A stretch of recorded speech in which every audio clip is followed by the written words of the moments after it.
Hello and welcome to this week's instalment of Nucleus Investment Insights. We have another special guest this week in Damien Boey, who is Credit Suisse's Head of Australian Economics and Equity Strategy. He has worked for the firm for 13 years, and prior to his career at Credit Suisse, he worked for 4 years at the Reserve Bank of Australia. Damien specialises in global asset allocation, style rotation, foreign exchange, and alternative schools of economic thought. He applies these disciplines to the Australian equity market to give investors unique, forward-looking and global insights into portfolio construction. He has consistently rated top 3 across surveys and panels for Credit Suisse's priority clients. In today's interview, we find out more about the depth and coverage of analysis that drives investment in one of the world's major investment houses. Damien sits in the perfect position to provide some serious insight into global investment and the state of the Australian property market. After the interview, we'll then look at some of the wider investment implications that these themes can impact on how we invest money every day at Nucleus Wealth. I hope you enjoy. So today on the podcast, we're happy to have Credit Suisse's current Head of Australian Economics and Equity Strategy, Damien Boey. Welcome to Nucleus Investment Insights. Oh, thank you. It's a pleasure to be here. So I might just start off by, for our listening audience, would you mind providing us a bit of background on yourself and what you've been working on? Sure. So my background is I started for about 3-4 years working with the RBA, the central bank, moved over to Credit Suisse, and my role was basically to try to take a lot of the macro modelling that I'd done at the RBA and apply them to some of the quant black boxes that the street is using for trading equities. So I've been doing this job now for about 14 years, and my approach to things is very much starting from the biggest picture and distilling that towards the smallest picture. So whereas most of the street will have the view that policy will drive economy, which drives markets, I pretty much take the opposite view, that market will drive economy, which will drive policy.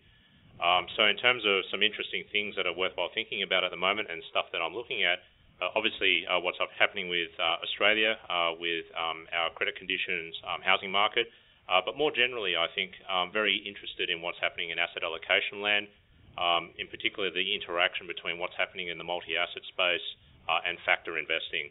I think that that's fascinating, and what's happened at the beginning of the year really highlights how fascinating that space actually is. Absolutely. Yeah. So do you want to, elaborate? I guess that's probably a good segue to jump into some more on asset allocation. So, in terms of the style rotation at the moment, certainly we've been looking at a lot of the underperformance of momentum, and certainly sporadic performance of momentum, and there's been a lot in terms of, and what I mean by momentum for any viewers listeners is just that you generally tend to buy stocks that go up, keep going up, or stocks that go down, keep going down, and that's generally been a profitable strategy, but with big reversals. Over the last year or two, that's been quite a poor strategy. And then the other one is obviously the underperformance of value, and sort of question marks about whether there's whether there's other issues and changes in accounting standards which are affecting that. So I guess what are your thoughts on the momentum first? Yeah.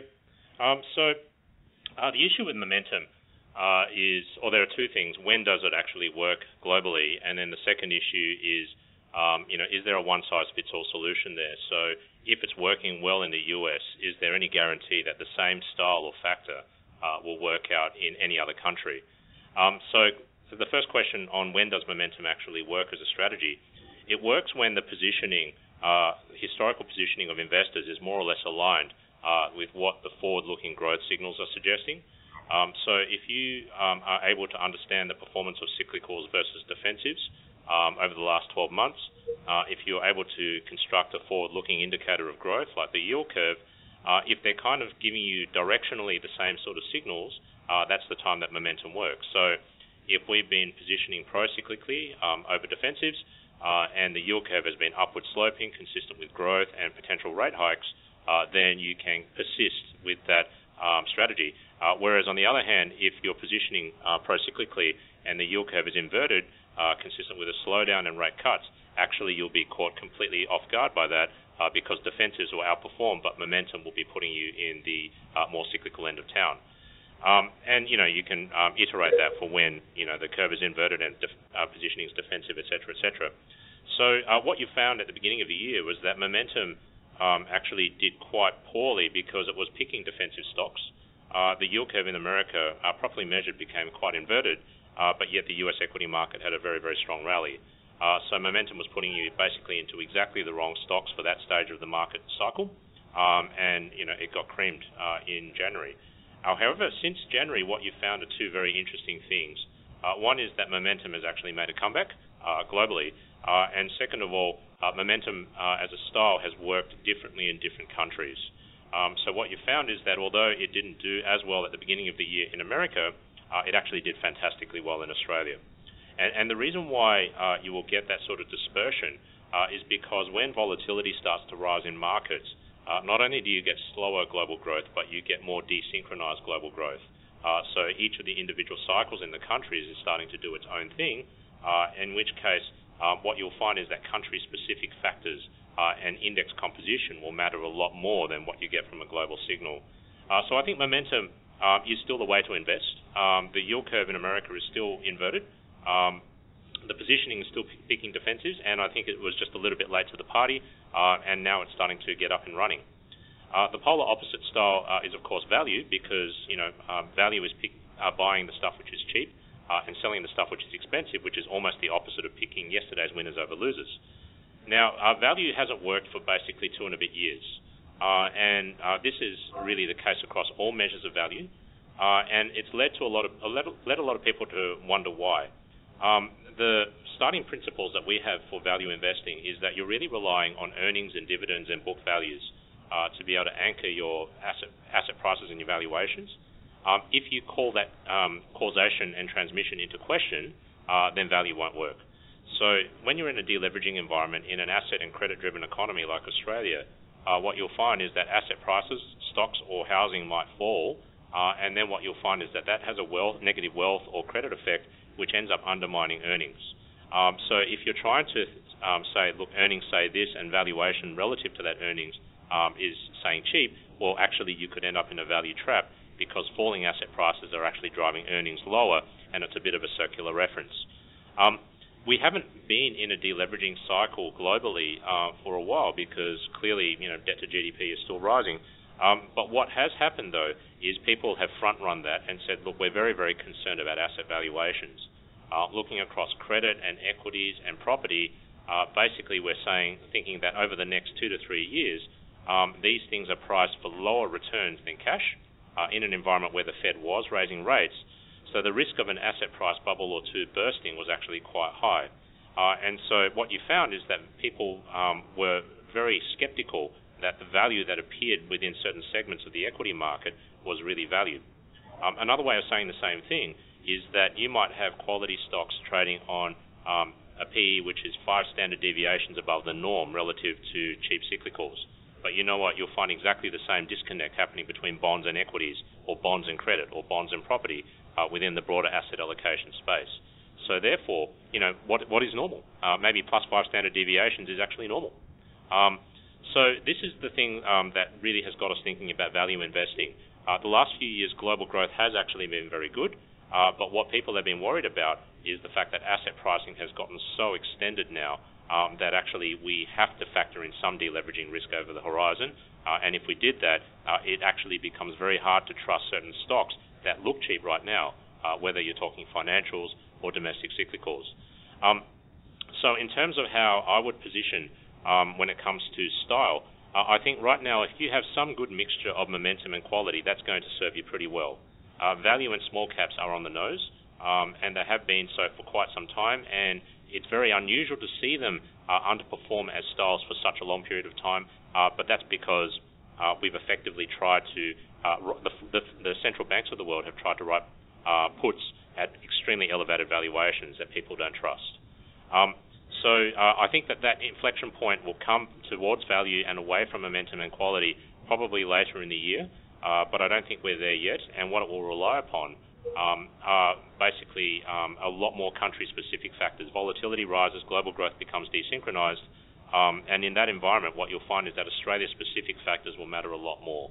And one of the Australian-specific factors which will matter a lot is, of course, the Australian election, because should the polls prove to be correct and the ALP does in fact win, what we know is that the ALP has a penchant for fiscal stimulus, and by the end of the year you'll be looking at fiscal stimulus plus RBA rate cuts, curve steepening, it all starts to actually look a little bit better, or at least less negative than what it does today, and that might actually prove to be a sufficient floor on value investing, particularly in banks and domestic cyclicals.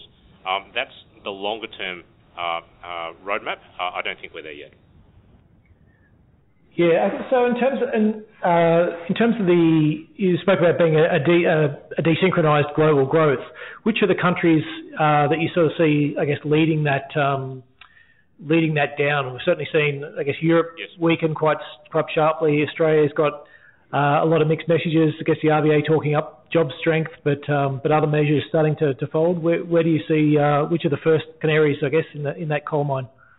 Yeah, so Europe is the biggest worry because it's a little bit like when we had the Greek crisis. The Greek crisis in itself seemed fairly innocuous, but the fact that central bankers couldn't close the matter out led it to become a much bigger issue and much more systemic. So the problem for me with Europe is that not only is it not really growing, the leading indicators suggest that it will not grow for quite a bit longer. In that environment, you're going to get disinflation. In that environment, a lot of the risks that the one-size-fits-all solution, which is the monetary union, will stop working. And then you're going to start to see people's assessment of credit risk, particularly for the periphery, Italy, Greece, Portugal, those sorts of countries, rise. So the onus is really there on policymakers to try to do something to repair the plumbing so that fiscal stimulus is actually possible. We still seem to be quite a way away from that, so Europe still worries me. Now, Europe has really, really non-linear effects on bond pricing because if you're an investment-grade manager and suddenly you find that Italian government bonds or Spanish government bonds have fallen below investment grade, then suddenly you have no other option than to spread your existing money across the remaining universe of investment-grade bonds, which will, of course, include US Treasuries, Australian government bonds, JGBs, and bunds. And so what you find is that sovereign debt risk, if not contained, can actually cause bond yields in all of those other countries to fall meaningfully below what people would consider fair value. And that would be consistent with all the bond yield movements that we're seeing. So Europe, I think, is really, really important and is very, very non-linear.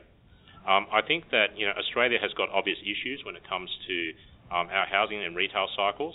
And basically, it's not just the housing and retail cycles which are waning. That's been a story now for quite some time. The real issue is that the last few years we've had a bulk of public infrastructure spending which has been growing and helping to offset that downturn that we would see in housing and retail sectors. Call that job creation, call that just GDP, it doesn't really matter. But then in the last year or so, what you've seen is that infrastructure spending has peaked at a very, very high level, and because it hasn't been contributing to growth anymore, mechanically, all of those headwinds that we're seeing with housing and retail start to dominate. Hence, the overall GDP growth picture goes a little bit softer, or even slightly negative, depending how you want to measure it.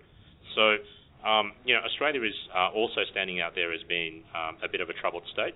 US is in between, as in US doesn't look like it's going to experience recession anytime soon, but it's definitely experiencing tighter financial conditions and slower growth.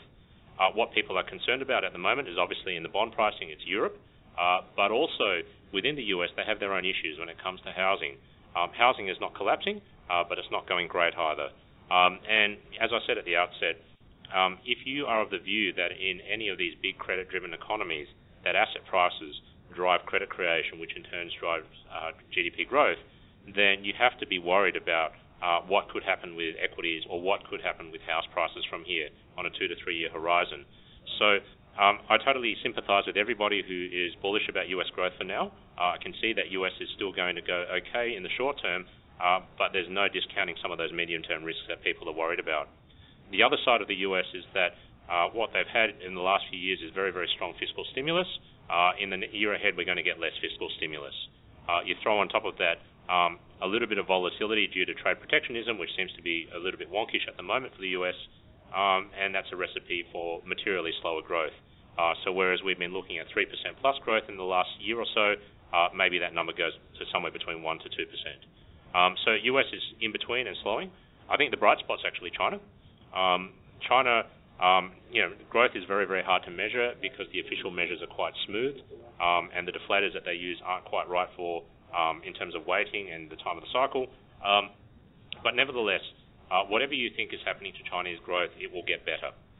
So Chinese growth on our best estimates isn't looking very good at the moment because you have exports growth negative as you smooth out the year to January, February, Chinese New Year. Electricity output, power output, those sorts of indicators haven't been looking great. But what you do see with China is this. The biggest constraint with China in the last few years has been capital outflow. Because in a fixed exchange rate system like China, when the PBOC sees capital outflow, it really only has one of two options. It can let the exchange rate, the price of money, drop, or it can let the quantity of money drop instead. So if foreigners choose not to hold RMB denominated deposits, what will happen is that the PBOC is on the other end of that trade. They will simply extinguish those deposits and the associated reserves from existence and leave the price of money, the exchange rate, unchanged. What that does is it causes a massive liquidity and credit drain for that system. So while on the one hand, authorities might be trying to inject money into the system through fiscal stimulus and reserve requirement ratio cuts and the like, on the other hand, they're actually deleting that money from the system, and the whole system is actually going nowhere. And that has been the major constraint for China for a while.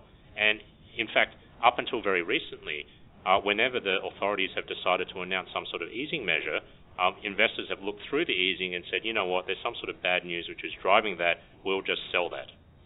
But what you found at back end of last year is that, well, the capital flight constraint, for one reason or another, became less severe. And so that left Chinese authorities free to actually stimulate. They were running a fiscal stimulus program which was very delayed, and now we're actually going to see the benefits of that. So I think China will return to reasonable growth, not necessarily, your plus 6 to 7% GDP growth numbers, but better than what we've been seeing recently. So I think that's really where the fragmentation is going to occur. Developed market is definitely going lower in terms of where the growth numbers are going. Europe is potential at recession risk, but emerging markets I think are going to look a little bit healthier. Yeah. Yeah, and so within China, there's obviously they've got the growth is increasingly being debt driven within China, and the housing, I guess, is at close to record level, if it's not at record levels of building. I guess, is that where you think the growth will continue to occur, or are you expecting growth in the broader economy in China? Look, as much as authorities say that they would like to generate much more consumption-driven growth, much more balanced away from fixed asset investment, I think the way that they use stimulus is really trying to cut off some of that fat-tail deleveraging risk that you are seeing in private sector credit or housing and those sorts of sectors. So, even though they say that they want to rebalance away from the very heavy industrial sectors and construction, at the end of the day, I don't think they really have any better other options to grow because the investment share of GDP is very, very high. And if you're looking for alternative growth drivers to get GDP to grow without investment, well, it's going to be really, really difficult. So it all looks really unsustainable, and it looks a little bit ugly, and it's not what authorities or investors actually would like to see.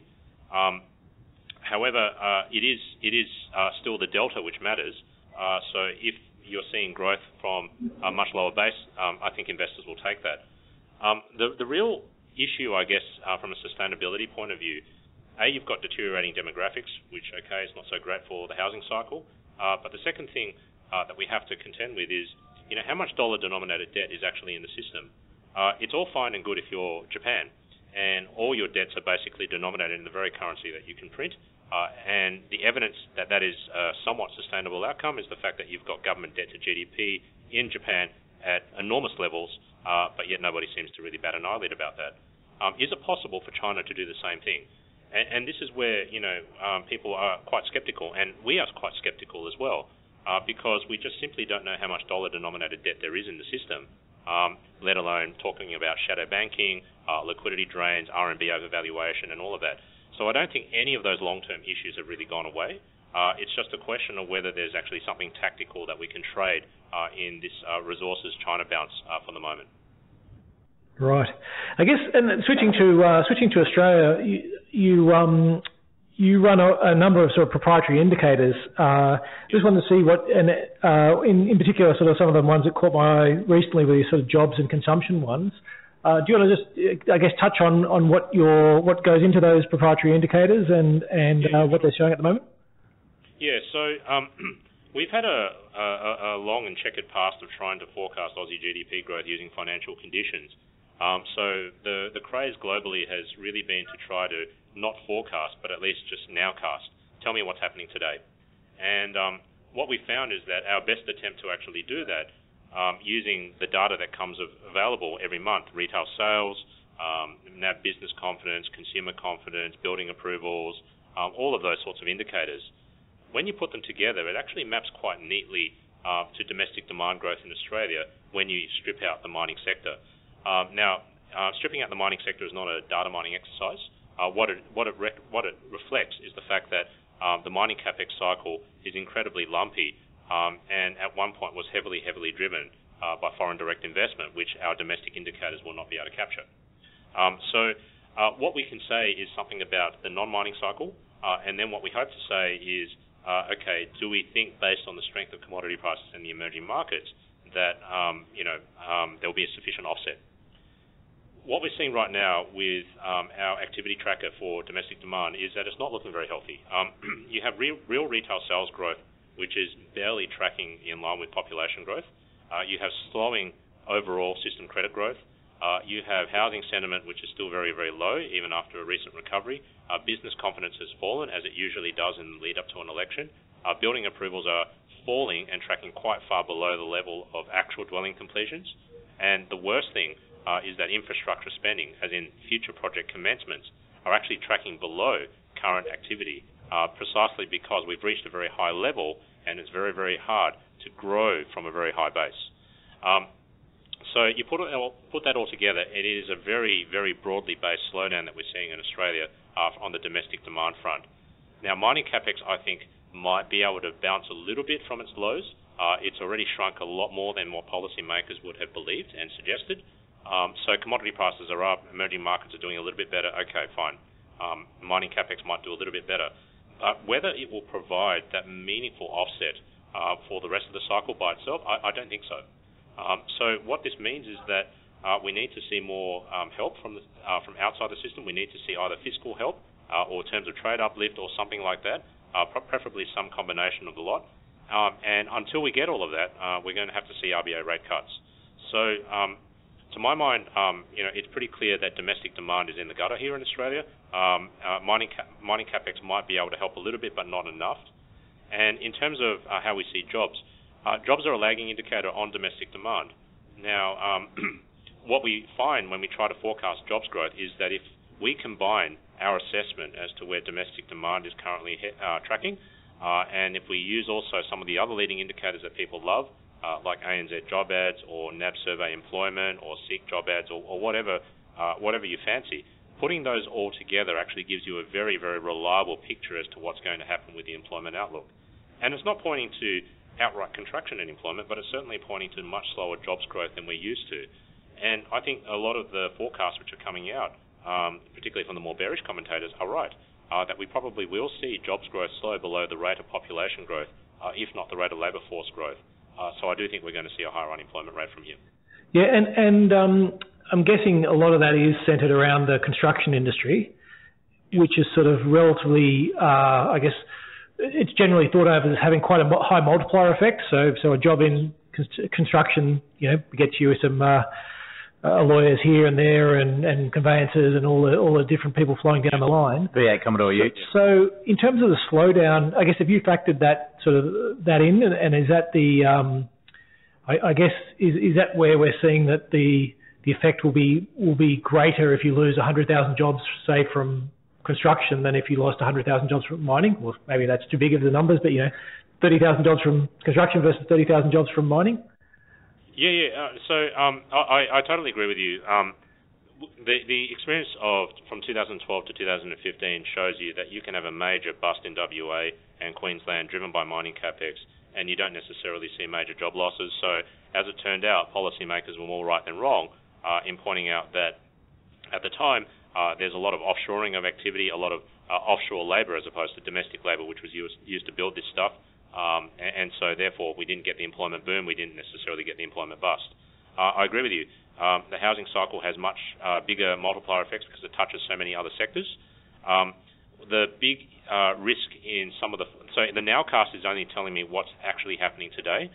So it's a very, very short-term view as to what those multiplier effects look like. But long-term, I'm very, very concerned about some of the negative multiplier effects that could come through.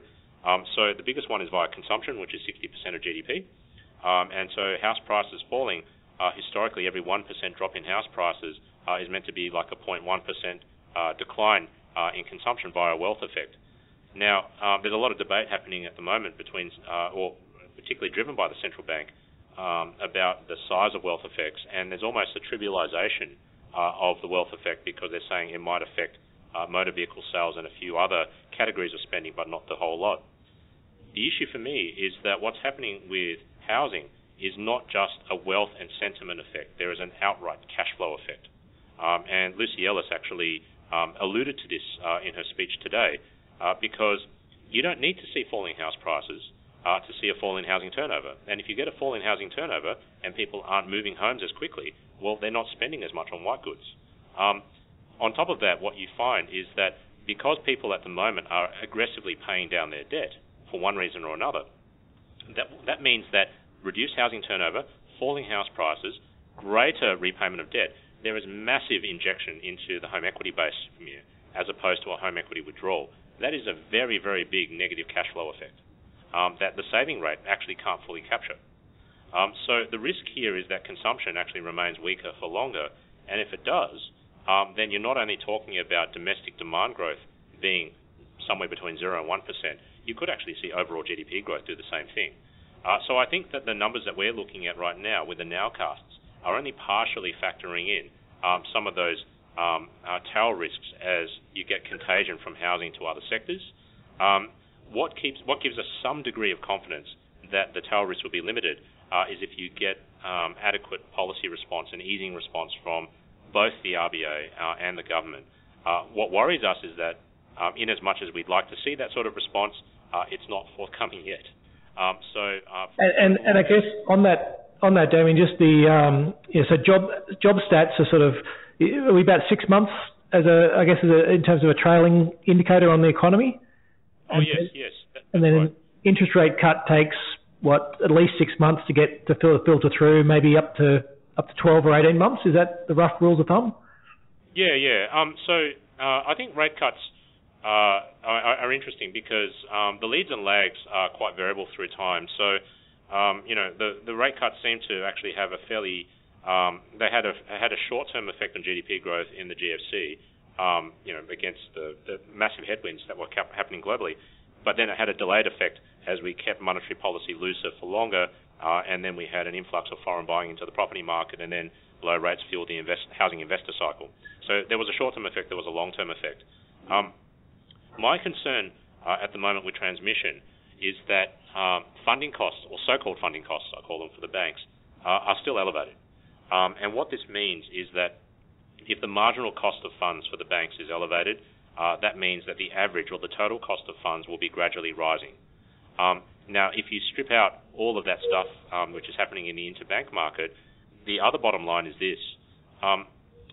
Banks have a lot of their deposits, their deposit liabilities is in the form of fixed rate deposits, which either offer no interest or very little interest. So when you cut rates, what you find is that the net interest margin for the banks starts to shrink. The relative cost of those no or low interest rate deposits starts to rise. This is a big issue because it means that if the banks were to fully pass on rate cuts from here, with the interbank stress, with the composition of their loan books, well, actually they're going to experience quite a large hit to profit margins. So the net of that is that they will not pass on a lot of the rate cuts. In fact, the estimates that we've managed to put together, both from a macro perspective and also from the bottom-up perspective, is that you should expect less than 40% of every 25 basis point rate cut from here to be passed on, which is staggering.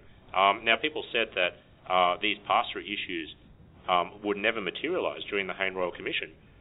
And exactly the opposite happened. The banks and the smaller lenders did put through out-of-cycle rate hikes despite the political pressure on them not to do so.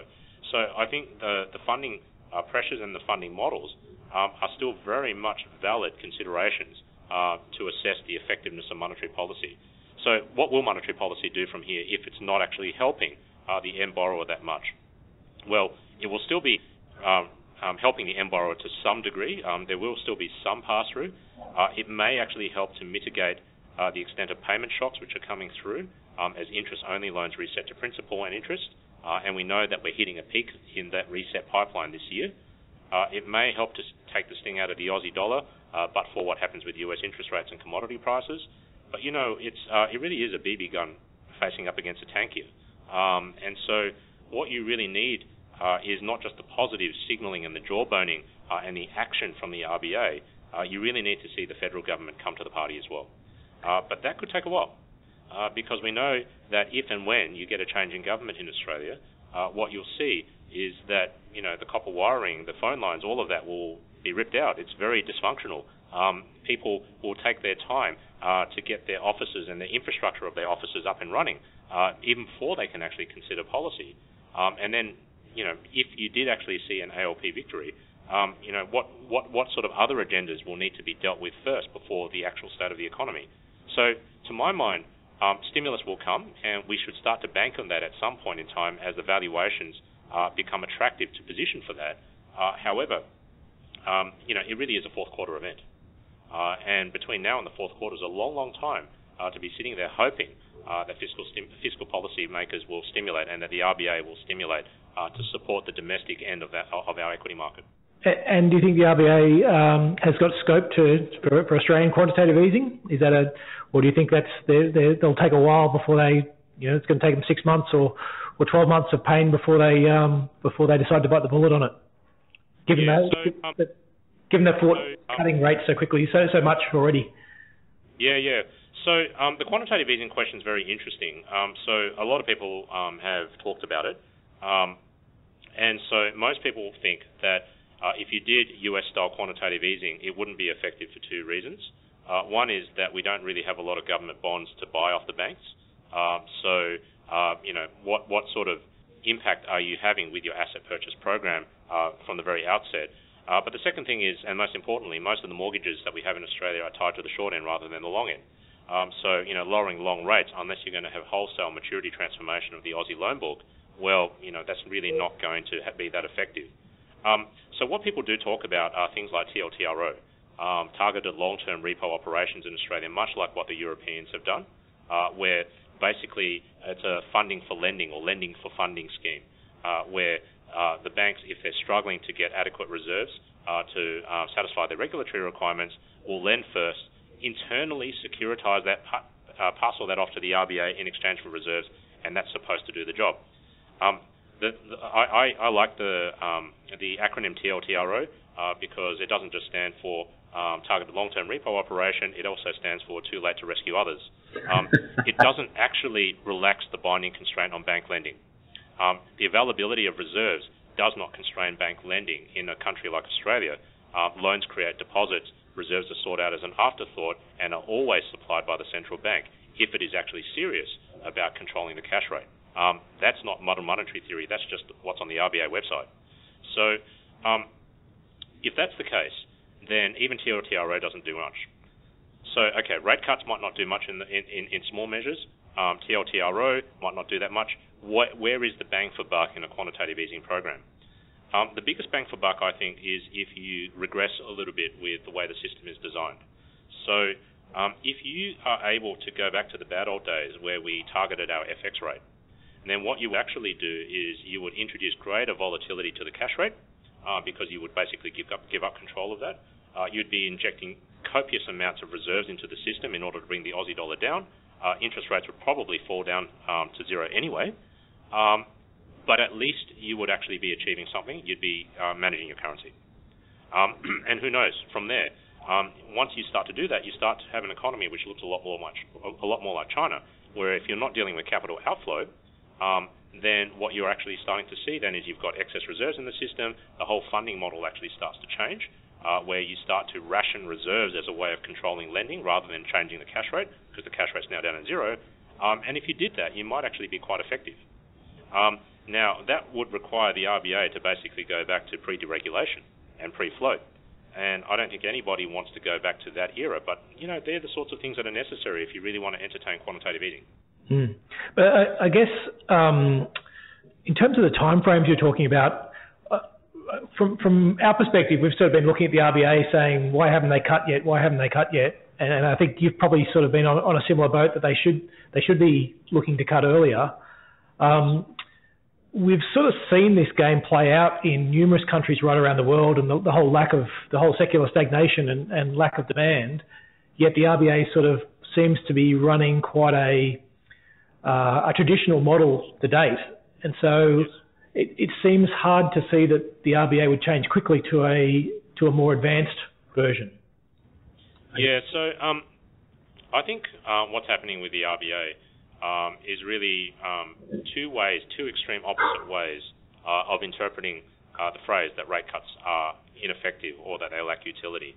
So what you saw in 2016 was kind of interesting because at the end of 2016, everybody the conventional economists said that we had emerged from a phase of secular stagnation to a more normal growth environment, and therefore rates could normalize across the board. And, we saw bond yields rise very sharply. Some people called that the volcano. And people in Australia started to talk about outright rate hikes. But what we know, of course, is that with hindsight, a lot of that was driven by two factors.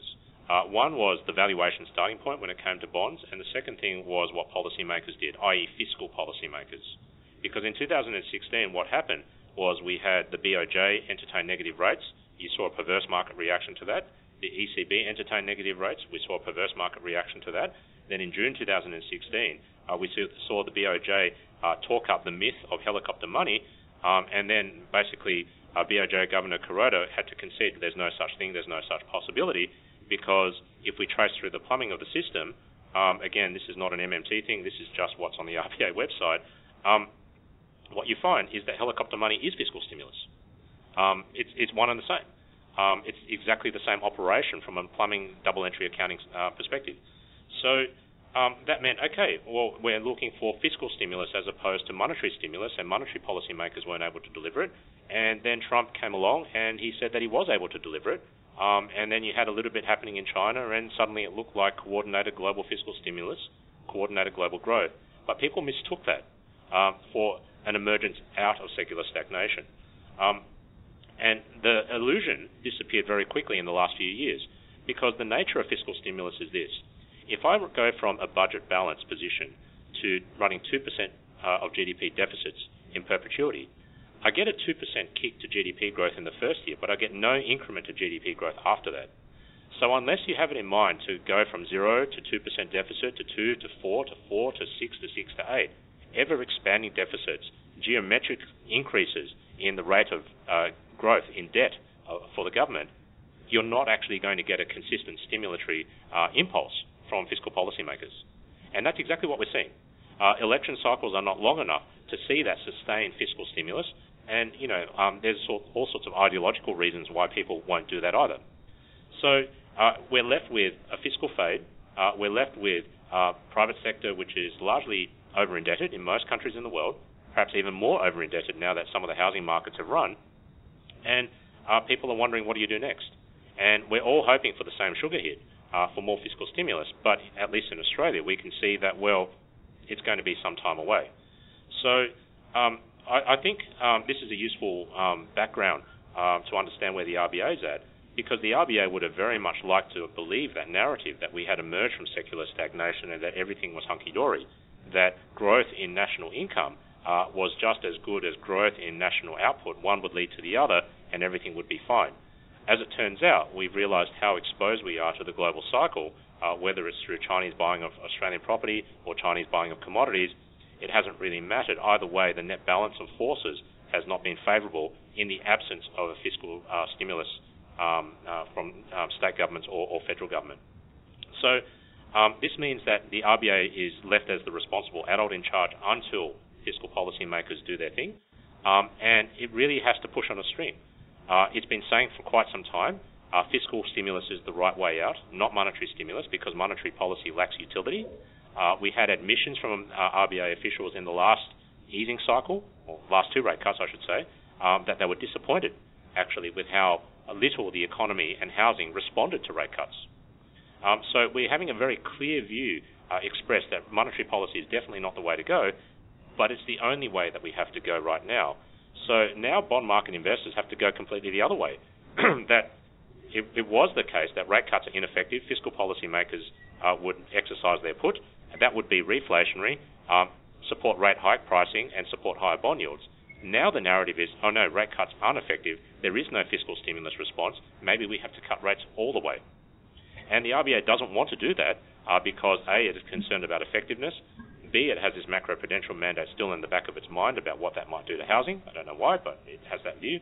But most importantly, what you'll find is that as rate cuts ensue and rates go towards zero and we're getting closer to the point of quantitative easing, we're also getting closer to the point that central bank policy in Australia becomes irrelevant. So it doesn't surprise me then that we start to see central bankers decide to participate in broader discussions like climate change and the like, because the debate is no longer about the effectiveness of this blunt tool. The debate is about what central bankers and macroeconomists have to add to the asset and the resource allocation decisions for the broader country. So I think that there is that stubbornness. We can kind of explain it in terms of the political relevance of the RBA as an organisation, but really it is about waiting for fiscal stimulus to appear. Yeah. And look, just because I guess in the interest of time, I just might wrap up on that, and I just wanted to jump quickly on a few questions, sort of more about the sort of quant versus fundamental. But just the last one on the Aussie interest rates. So you've obviously been long bonds, and we're sort of, I think, we've been on the same page with you there, and that's been quite a nice trade over the last little bit. What are your sort of lines in the sand, say, on the 10-year bond rate, where you're thinking, okay, well, now's the time to start taking some profits, or from I guess, there's a shorter-term tactical issue, but there's a sort of a longer-term, I guess, the play of the cycle. What are your... So there's three things that we look at, and for me to change the view about bonds really only requires two of those three things to change. So we're looking at whether bonds are overbought or oversold on some sort of short-term sentiment indicator. We're looking at the outright valuation of Aussie government bonds on some sort of neutral rate framework, and I'm also looking at what's happening with global bond pricing. So what we find at the moment is that bonds in Australia are actually not expensive, despite the enormous rally that they've had, but they are overbought. They have run too far too quickly. So from this sort of starting point, what you should expect from here is that the entire curve should go down, as in bonds across the curve can rally, but what I think will happen is that the overbought signal will kick in and that you'll actually start to see curve steepening as bonds rally. So it's a bull steepening of the yield curve.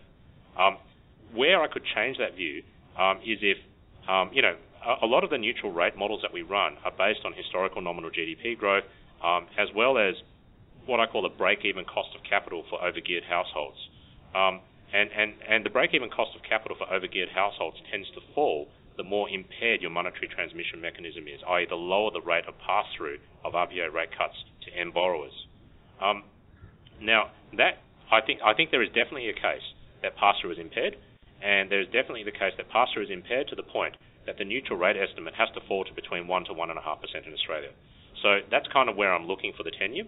However, if you get overbought conditions staying there for longer, and suddenly you see so-called term risk premia in global bonds, i.e. the gap between bond yields and what people actually think terminal rates will be, if that spread were to go negative, then I think that you actually have to start thinking about taking money off the table on the bond trade. But I do think that Aussie bonds, the fair valuation is really in the low ones here. Excellent, thanks for that. Look, so just to, I guess, change tack just quite quickly for a minute, because aware we've taken up a lot of your time. So you run a lot of quant models. I guess we're probably relatively similar in terms of running a lot of quant models and then running fundamental processes to check that and to sort of to bounce off and test the validity. I guess in terms of your head, how much weight do you put on what the quant's telling you versus the fundamental? Sort of, is it a 50-50, or are you taking more to the quant or more to the fundamental as you're doing your analysis? So look, through the cycle, I tend to be a bit more 50-50, but part of the reason why I think people go 50-50 is because they're worried that the quant signals can lie to you from time to time, and that's a valid concern. And part of the reason why quant models can lie to you is, people have told me in the past, you'll never see a bad backtest. Of course not, because a backtest is usually overfitted, over-engineered, and over a sample which actually suits the story of whoever's actually presenting it. Absolutely, and if I get a bad one, I just keep running more until I get a good one. Yeah, exactly right. So in recent years, what I've done is I've increased my weight on quant, but that's because I've developed a framework which I think is actually robust through the cycles. So what I mean by that is that, as I said before, I come from the perspective that asset allocation signals, market will drive economy, which will drive policy. So if you are able to adequately model what's going to happen for future returns for all the different asset classes, you don't have to model it on a 1-year horizon. You can model it on a 5 to 10-year horizon, maybe even a 20-year horizon. It doesn't really matter. You can actually use those signals to basically get a better understanding as to where the balance of growth risks lie on a 3 to 5 year horizon, and you can actually use that to time your styles. And what you find is that there's actually tremendous diversification benefit between combining asset allocation trades and style trades, i.e. value, quality, momentum, or carry, liquidity, all of those sorts of alternative risk premium. And what you find, I think, is that the backtest history is actually very rich. So you can do asset allocation work for the US going all the way back to the 1900s. You can do factor backtesting going all the way back to 1930. And so that's a lot of cycles with which to test. Now, no two cycles are ever going to be the same, but what you find is that a robust framework that's backtested over a very, very long period of time is actually able to improve your information and Sharpe ratios, almost double them, actually. So what I will go away and do is I'll run these signals, and in picking stocks, what I'll do is I'll say, right, the stocks have got certain exposures to underlying asset classes, whether it's commodities or housing or whatnot. Then I want to look at what the factor style characteristics are of those stocks. Are they momentum stocks, quality stocks, value stocks, growth stocks?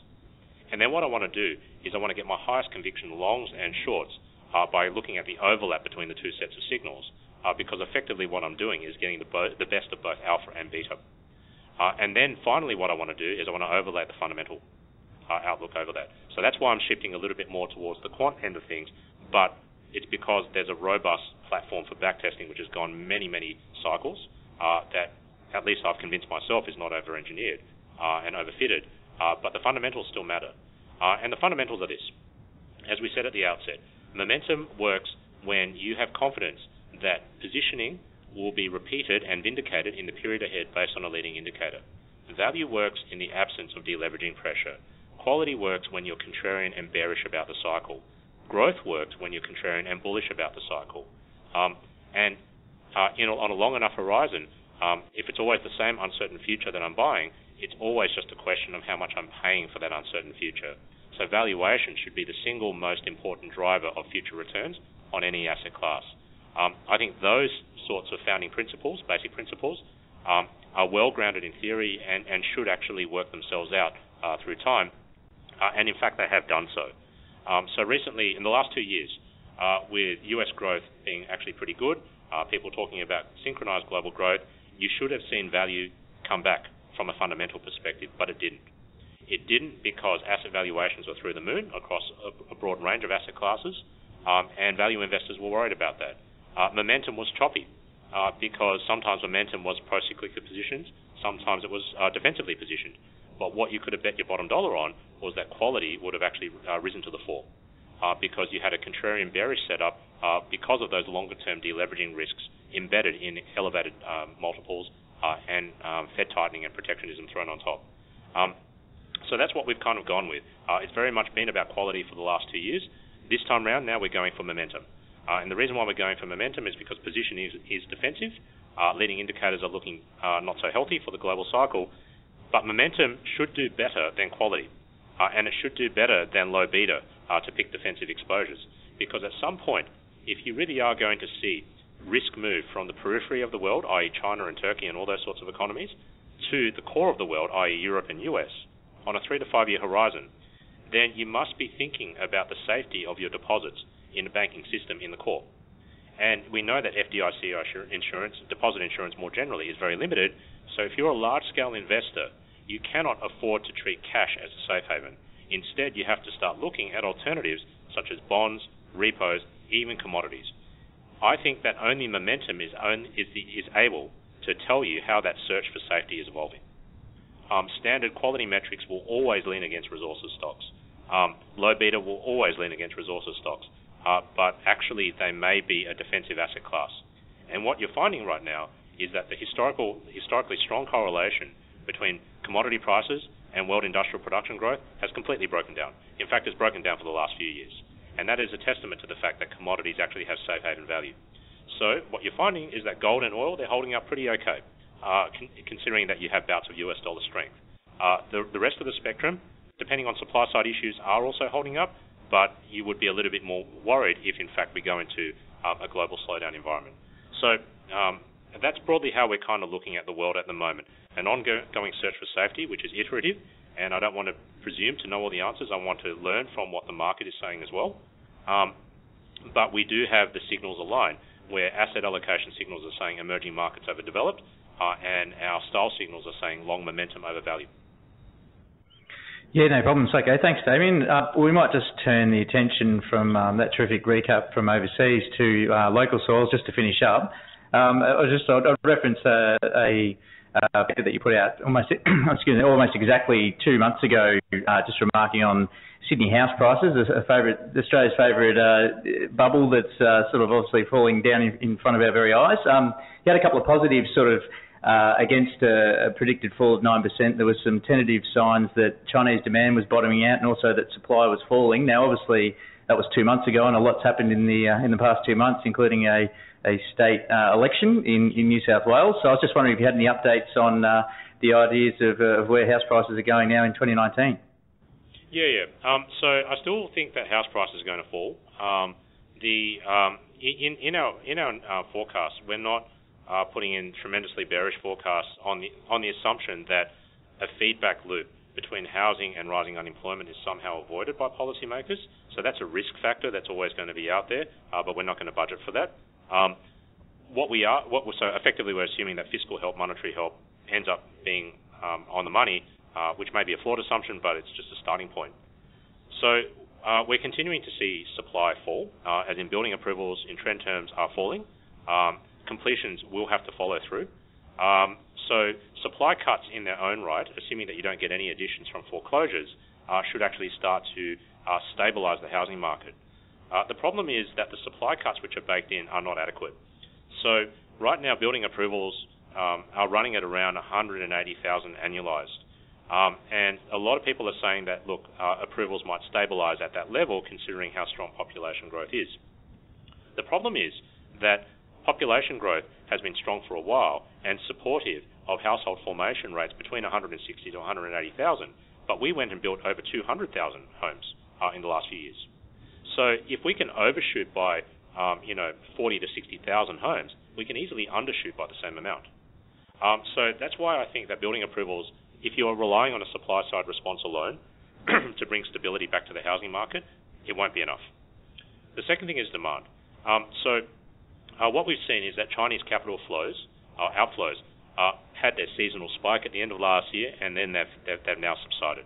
So Chinese demand has stabilized, but at a very low level.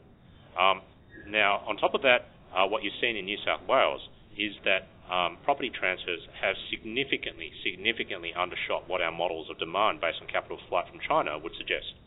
And that's no surprise. It's got to do with the tightening of lending standards that we saw at the back end of last year, which you don't seem to see in the APRA data, but we know anecdotally it kind of happened.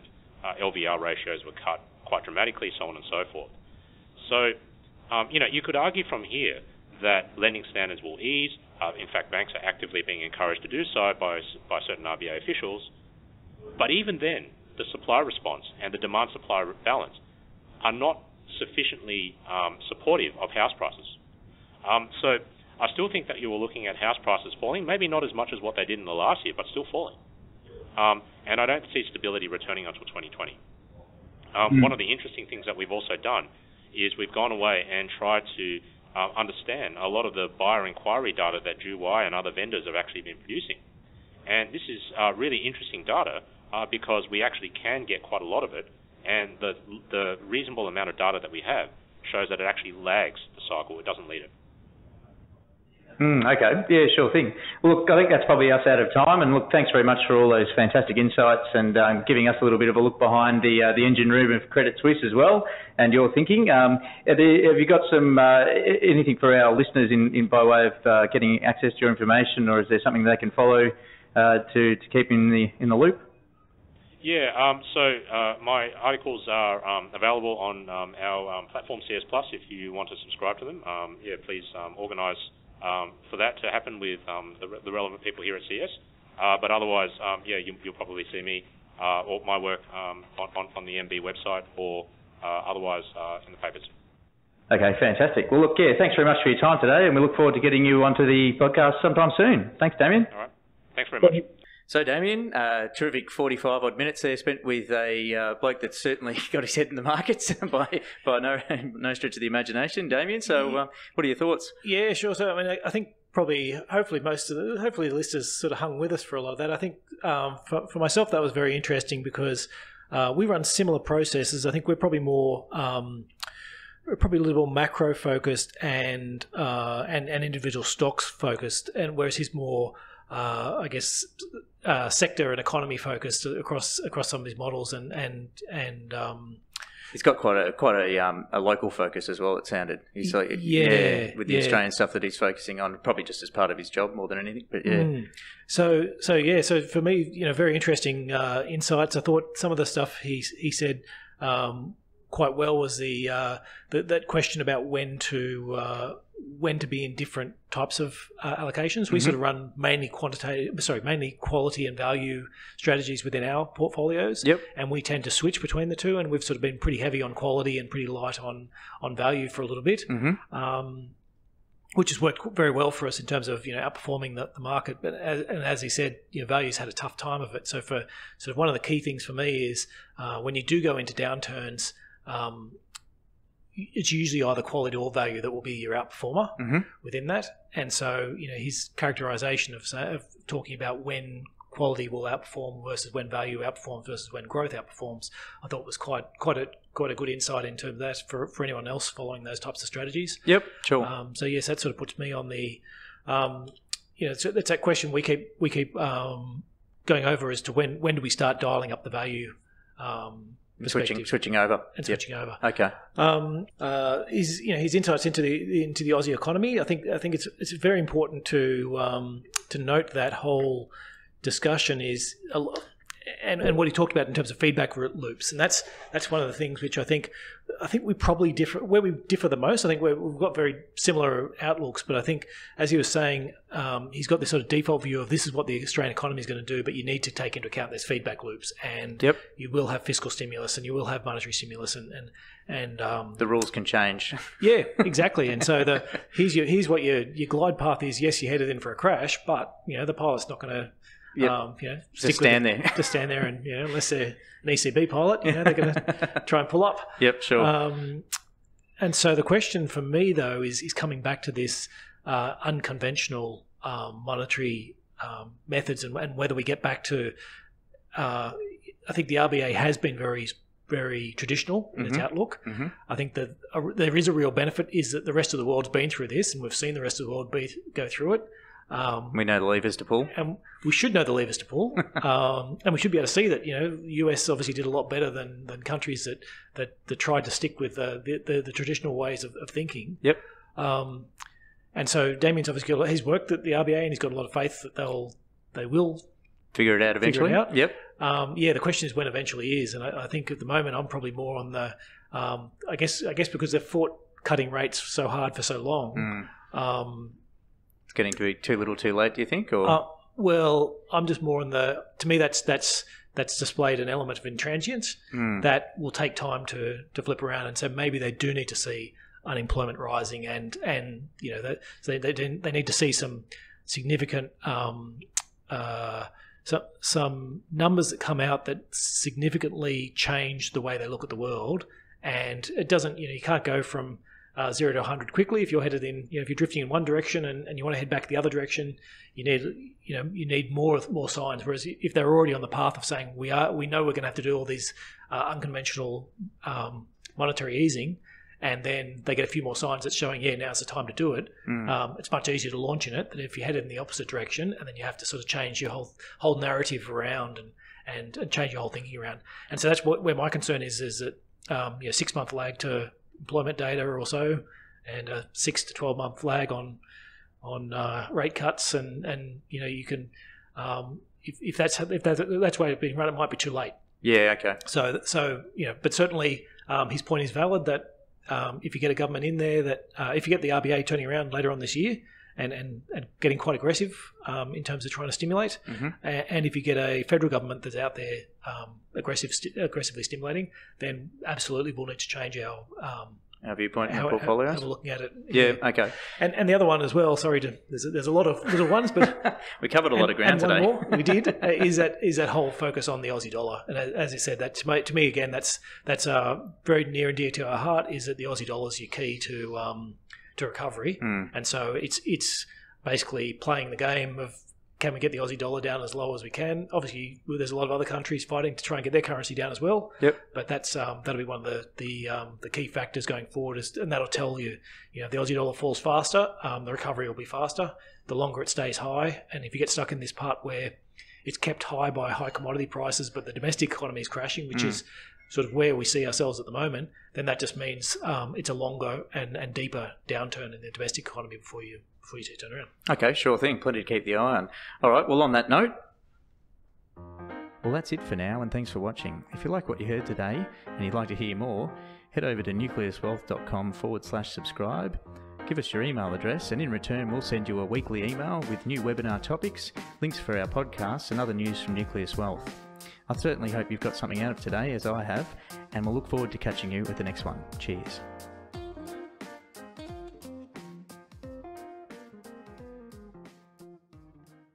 Hello and welcome to yet another instalment of our Nucleus Wealth Insight series.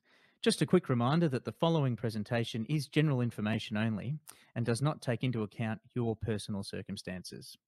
Whilst Nucleus Wealth aims to present informing and sometimes entertaining content, please consult your investment professional, financial advisor, or better yet, speak to us before making any decisions based on any of the themes discussed in today's presentation.